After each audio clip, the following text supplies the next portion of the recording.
Welcome to Serve News. I'm your host. Mark Carney makes a live press conference from Rome.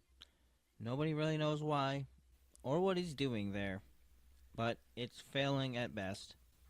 He's had 10 minutes of recorded time with leaders, about 3 minutes each, if that's good enough for you. Here's Mark Carney himself. I'll let him take it away from here. Privilege for me to represent Canada at the inaugural Mass for Pope Leo XIV. You know, it's a source of inspiration for Canadians, for Catholics, and for people around the world. The message of peace, the message of love that he emphasized, but an active peace, not peace as an absence of conflict, but peace as something that we seek. Now, in parallel to this event, I had the opportunity to meet with a number of world leaders, a number of partners, G7 partners, including the host here in Italy, Prime Minister Meloni, President Mattarella, Chancellor Merz this morning. I'll be meeting with Vice President Vance later today. A number of other conversations with world leaders. And the main message I would take away from that is that I will leave Rome tomorrow morning, more convinced than ever that Canada has what the world wants, and we seek to follow the values that the world respects. So there's a tremendous opportunity for Canada to help lead a world that is being reshaped to the advantage of Canadians and, in the spirit of today's proceedings, to the advantage of all in the world. With that, I'll be pleased to take your questions. Nous commencerons avec Nick Murray de la presse canadienne. Bonjour, M. Carney. Bonjour, monsieur. Merci de prendre nos questions. Avant qu'on se rende aux questions plus difficiles, Un peu plus... parfait. Avant qu'on se rende aux questions plus difficiles, je voudrais reporter à l'événement aujourd'hui. Pour vous autres, personnellement, c'était quoi l'importance pour vous autres? On vous a vu, vous êtes un des seuls leaders qui se tenait sur ses genoux avant la communion. On a vu ça. Puis ainsi, on vous a vu prendre 2 photos du pape avant la messe, puis après que c'est fini aussi. Donc, je voulais juste demander, est-ce que tu peux nous dire un peu plus de qu'est-ce que la journée représentait pour vous autres?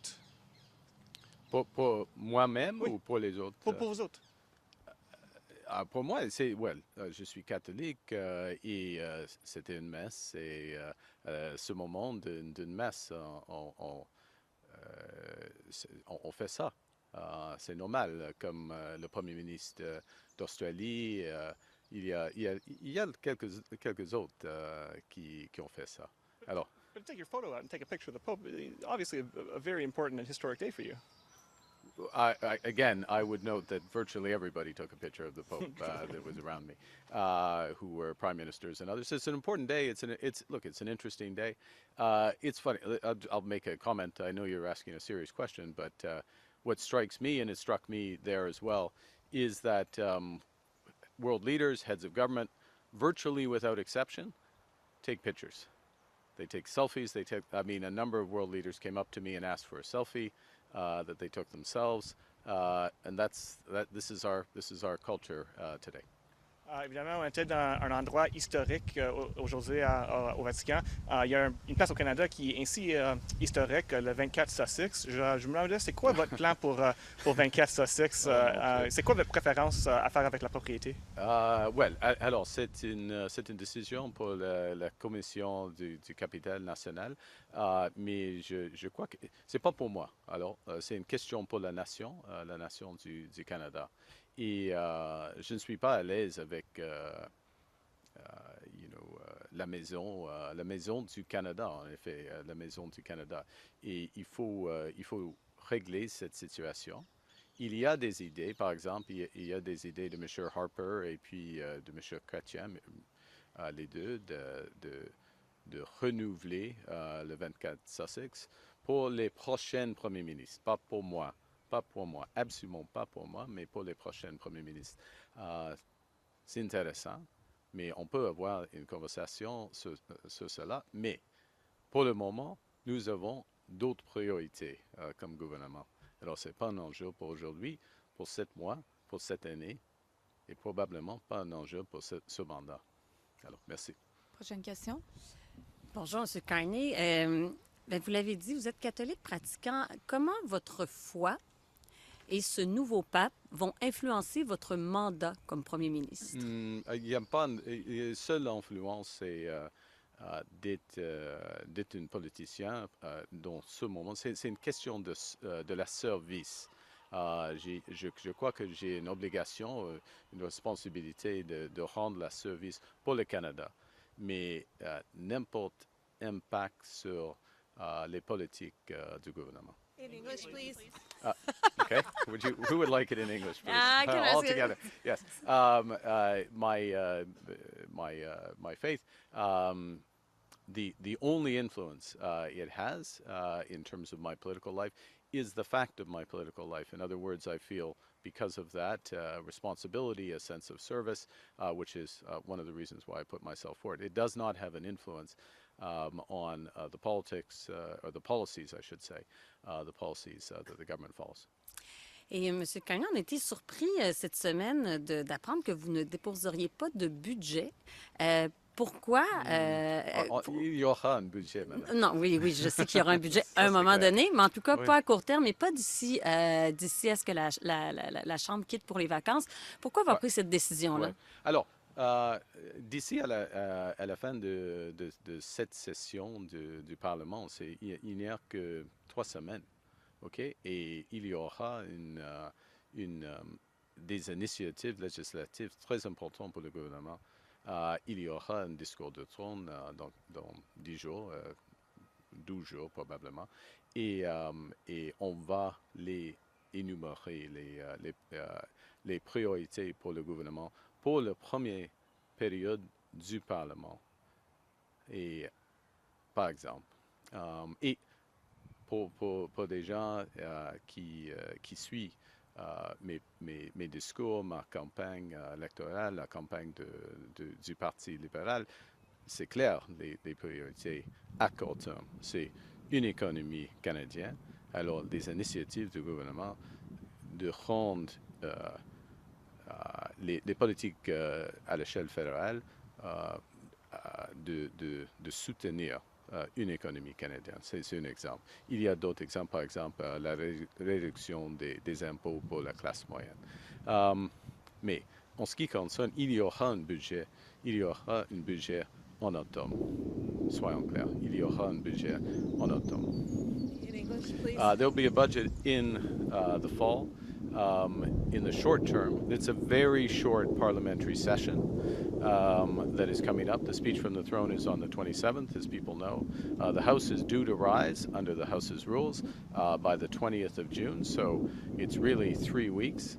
We have some very clear priorities, which, as you know from following those who followed the campaign, those who followed my remarks, those who followed my opening press conference, would include the federal government taking all the steps it can to help create one Canadian economy out of 13, in addition, initiatives such as the middle class tax cut. But there will be a budget in the fall. Abigail Beeman, CTV News. Yep. To that point, with your economic experience as a former governor of 2 central banks, Yep. why not present Canadians with a budget at the very first opportunity? Well, this is in fact based on my economic experience. There is not much value in my judgment, and it's considered judgment, and it's judgment based on experience, that there is not much value in trying to rush through a budget in a very narrow window, 3 weeks, with a new cabinet, effectively a new finance minister, just reappointed, but a new finance minister, rush that through, for example, in advance of the NATO summit, which happens after Parliament rises. So the NATO summit, 23rd, 24th, that is going to be a very important event for the security of Canada, but also it will have fiscal implications. It will have budgetary implications for Canada. That's one example. To have a budget before we substantially advance further our discussions with the Americans with respect to our economic partnership, to have greater clarity around that. I'm not saying we'll have perfect clarity, but to have greater clarity around that. Again, that's another factor. A third factor, one of the things that we emphasized and are working on from the start of this new mandate is improving the efficiency of government spending, looking where we can reduce costs at all possible, and improving the productivity of the public sector. We are launching that those set of initiatives, having greater visibility on that as we prepare a budget. All of those three factors, so defense spending, the economic outlook, including the tariff relationship with the United States and the efficiency, all of those coming together, we will have a much more comprehensive, effective, ambitious, prudent budget in the fall. You do these things right, and that's what we're going to do. In your opening comments, you mentioned a meeting with the American Vice President. Yeah. How did that meeting come about, and what do you hope to discuss today? It came about, we exchanged texts. We both knew we were going to be here. We agreed to meet, and it's later this afternoon. There's a wide range of issues to be discussed, recognizing the government's responsibilities. I think one of the things that will be top of mind will be the situation in Ukraine, which is very fluid. I met with President Zelensky. The Vatican has begun to play a bit of a role in that as well. It's been a topic of conversation in every single discussion I've had. I expect it will play an important role in the G7 that we will be hosting in a few weeks' time. So that is one of the examples of things we'll discuss. We will also, I'm sure, touch on Canada-U.S. economic relations as well. Thank you. Sur votre rencontre avec J.D. Vance plus tard aujourd'hui, qu'est-ce qui sera discuté? Il y aura des discussions, je suis sûr, nous allons discuter la situation en Ukraine. La situation est très fluide, beaucoup d'événements, y compris la participation possible du Vatican dans les discussions pour la paix. Et je suis sûr que malheureusement, la situation probablement sera encore difficile quand le sommet du G7 à Kananaskis se déroulera. Et puis, évidemment, je suis sûr, nous allons discuter les relations économiques par rapport aux États-Unis, le Canada, American Relations. D'accord? Merci. Prochaine question. Good afternoon, Prime Minister Carney. Olivia Stefanovich, CBC News. As you prepare to get ready for this meeting with Vice President Vance today, we know that the U.S. is urging Canada to increase defense spending. There are now reports that NATO's chief is calling on NATO members to increase defense spending to 5% by 2032. Are you prepared to do that? A couple of things. One, the way we look at defense spending is from the perspective of security of Canadians. So first, and in a more dangerous and divided world. So first and foremost, we have signaled and we've started to take serious action, including with over-the-horizon radar and with troop presence, air, land, sea, cyber in the north, but securing Canada's Arctic, securing our borders, greater participation as required with our allies. So all of those are coming together. The question, I've had this discussion with a number of other leaders, G7 leaders just over the last 24 hours, the importance of starting with the outcome, what are we getting, and then working backwards to what it costs, not starting with a number or a percentage that is a cost and then try to figure out how to spend it. That's the exact opposite way of how things should be done. So that's why it's important to have these intensive discussions that we are having with allies, G7 allies, European allies, the Americans, the Australians, and others, so that we're specifying how to get things done, how to accomplish greater security for Canadians. But it goes back to a question that was asked earlier, which is, why don't you have a budget tomorrow? Well, the reason you don't have a budget tomorrow is one of the reasons is you're having those discussions. We are having those discussions and determining what's necessary, how we're going to get there, what the fiscal implications are. All that points to a fall budget. Thank you. U.S. President Donald Trump is expected to speak to Russian President Yes. Vladimir Putin tomorrow, along with Ukrainian President Volodymyr Zelensky separately. You just met with Zelensky for the first time face-to-face. Do you believe there is an opening here for peace? And are you expected to speak to Trump following those discussions tomorrow? Yes. So the first, is there an opening for peace? I'll just say absolutely clearly that President Zelensky has made it very clear that he is open for peace. He agreed to an unconditional, America put on the table a 30-day unconditional ceasefire proposal. Ukraine agreed, the coalition of the willing, of which Canada is a member. We backed it. President Zelensky responded to the opportunity to meet face-to-face under President Erdogan's leadership, meet face-to-face with President Putin in Istanbul. He went to Istanbul, again, in a search for peace.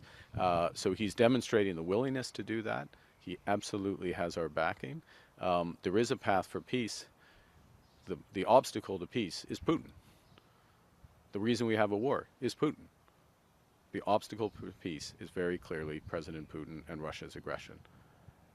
And President Trump's further engagement with President Putin directly is welcome. Yes, independent of these discussions, I'm sure I will be speaking with the president in the future. Yes. Do you have a call scheduled with him tomorrow? I don't have one scheduled. I don't have a call scheduled with the president tomorrow. I'm not expecting. I'm seeing the vice president today. That's enough. That's enough. I mean, that's enough for me for the moment. Thank you. Next question. Hi, Prime Minister Tom Perry with CBC. Is there anything specific that you heard from your G7 allies who you spoke with over the last couple of days that you're going to be taking into Canada and ask us to inform the way you handle that summit? That's important. Yes, is the short answer. And part of this is reinforcing things. And I said in my opening comments very quickly that Canada has what the world wants. And I'll give a couple of examples of that.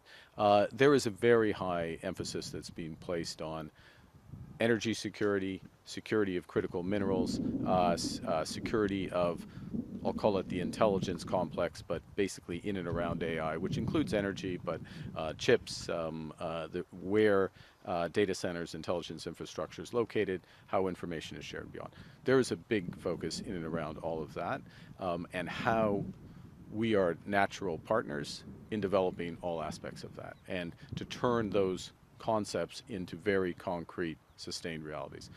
That's the first thing. And then the second, and so those are discussions in effectively the first day, the first two sessions of the G7, which, if it goes well, will be very intensive discussions, because it's the interface between economics and security, geoeconomics, if I can put it that way, where we can really help each other as the G7 or the G7 plus, if you include other like-minded countries. Australia would be an example there. South Korea would be another example, both of whom we expect to come as in the outreach. I think the last point I would say that just gets re-emphasized, which will be a little less at the G7, but obviously much more at NATO, is this point I made earlier, which is about deciding what we're trying to accomplish for the security of our citizens and for our collective security.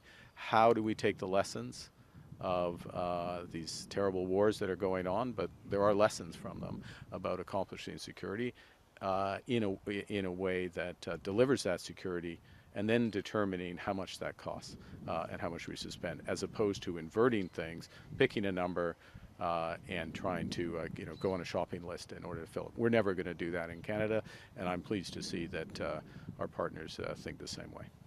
Can I ask you as well, in your discussions, I think Prime Minister Maloney had a sit down with Donald Trump recently. I know that President Zelensky certainly did. Yep. Do you compare notes when you're sitting down with your allies about how you interact with the U.S. president? And I guess more broadly, how much, when you're getting together with your allies, how much is the U.S. really taking up the real estate in terms of what you're talking about? Well, look, I'll answer the second part of that question, which is, I've been involved in international economic issues for 20 plus years, quarter century probably, as a policymaker. And the U.S. always takes up the most real estate. It's the biggest economy, it's the reserve currency, it has the biggest impact on the global economy. It also has the biggest impact on global security. So necessarily, whenever you're talking about bigger issues with allies, the U.S. comes in either explicitly or implicitly to those discussions. That's just a recognition of reality. In terms of, we spend more time, I would say, in terms of the conversation of allies, not trading anecdotes about talking with the president or anything like that, but more about this nexus, if I can put it that way, this link between our economic requirements and security realities, and how, for example, is the trading system going to be restructured given the U.S.'s new positions in a way that's going to make our citizens better off and more secure. And this is our fundamental responsibility, and that takes up the vast amount of time in very specific ways that we can potentially deliver that. But there's no like swap and war stories about going into the Oval Office? I wouldn't say that's I wouldn't say that's never happened, but I would say that's not what you do. It's precious time. I had the privilege of spending an hour with Prime Minister Maloney yesterday, and it was all, she's all substance. She's all substance, which is why she's so effective as a leader. Next question.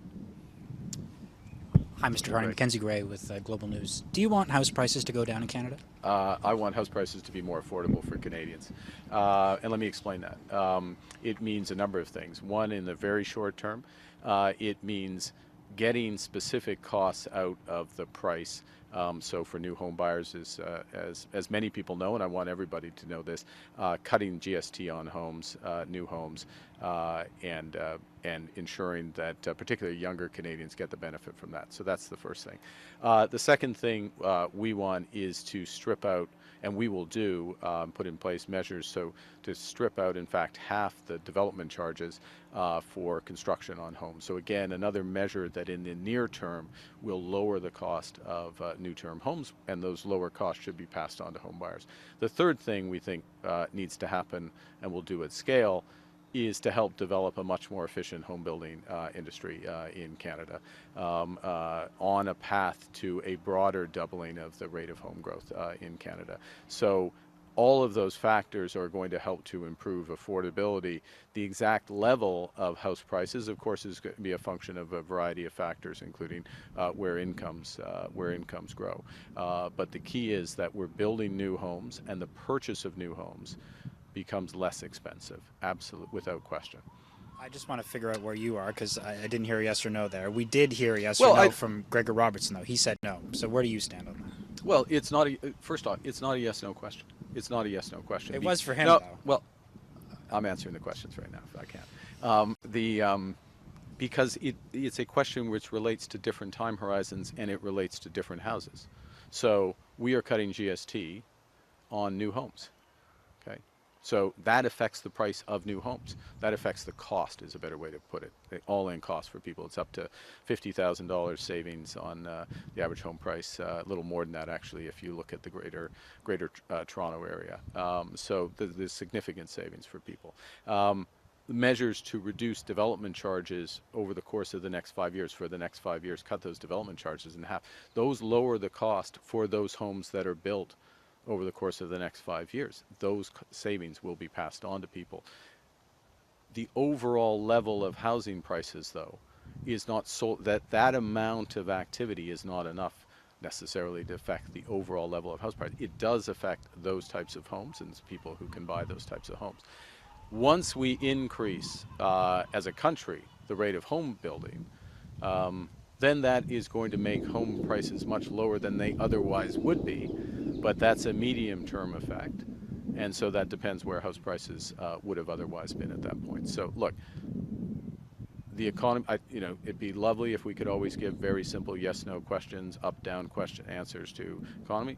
But we're talking about time horizons. What the core issue is, the core issue for younger Canadians, for all Canadians, is that the level of house prices goes down relative to their incomes. So the affordability goes up for them. And both in the medium term and the longer term, that's what we're looking to do. Thank you. Last question. Eric Regularly with the Globe and Mail. Good to see you. Good to see you too, Prime Minister. To see yes, you, Mr. I just Regular. live down the road, huh? Okay. Not bad. Not like this. I have a defense question. The F-35 contracts under Yes. review. First part of that question is, when will this be review be completed? Do you expect? And second, do you see any merit, Mr. Prime Minister, in splitting the contract between the F-35 and a European plane, if only to get into the European supply chain with defense R&D, just the pivot to Europe is what I'm saying. Okay, so I'll give you, in terms of, the review will take as long as it takes, is the short answer. And it will weigh factors, in very much a value for money question, but also industrial policy questions. I'm going to say it explicitly like that. How much of the value added of the plane is created in Canada? Also considerations about the longer term operating costs of those planes. And very importantly, as with any military, virtually any, I should say, military procurement, interoperability. How well does it work with our allies and how effective it is? And there are many things to recommend the F-35, to be clear, in those regards, including a potential willingness of the principal manufacturer to have more of the manufacturing and development in Canada for the back end of the contract, okay? So that's one aspect. And then we weigh it against alternatives, including the Saab Griffin would be a specific example. And looking at value for money, but those other factors, interoperability, longer-term maintenance costs, the costs of running two planes at the same time. So a very comprehensive, deliberate review, but a sensible review when you're spending billions and billions of dollars. And to your second part of the question, which is, it will make sense to diversify our defense partnerships, particularly as we spend considerably more money on defense. As you, I'm sure, know, about 75 cents on the dollar of all our capital defense spending goes to the United States. Well, we'd like to see more of that be in Canada, and we'd also like to diversify our partnerships for just obvious reasons of it's prudent to diversify your partnerships when there are questions of sovereignty at issue. Now, we have an opportunity now, and we've been pursuing this, and it was part of my discussions with, for example, President von der Leyen last evening, again, and with the major countries in Europe, if I can put it that way, a possibility to become a partner of what's called Rearm Europe, which I'm sure you're following, which is the big increase in defense procurement. So if we become a partner of that, then we are effectively inside the European fence, as they are in ours, in terms of defense partnership. And that's independent of the F-35 decision. So if I can bring those strands together, look, very deliberate, prudent, looking at all factors, review on the F-35. We'll take as long as we need, not any more. But the general premise of your question, which is it desirable to diversify our partners? Absolutely. Are we pursuing that? Absolutely. Particularly with Europe and the UK. Are we making tremendous progress on that? Absolutely. But not necessarily on fighter but not jets? necessarily on the fighter jets. That's Okay. my point. So it's a much bigger set of issues that are there. Thank you. Okay. Thank you very much. Je vous ai mis fin à la séance de questions. Merci beaucoup tout le monde. Okay. Merci beaucoup. Thank you. Can I go back that way? No?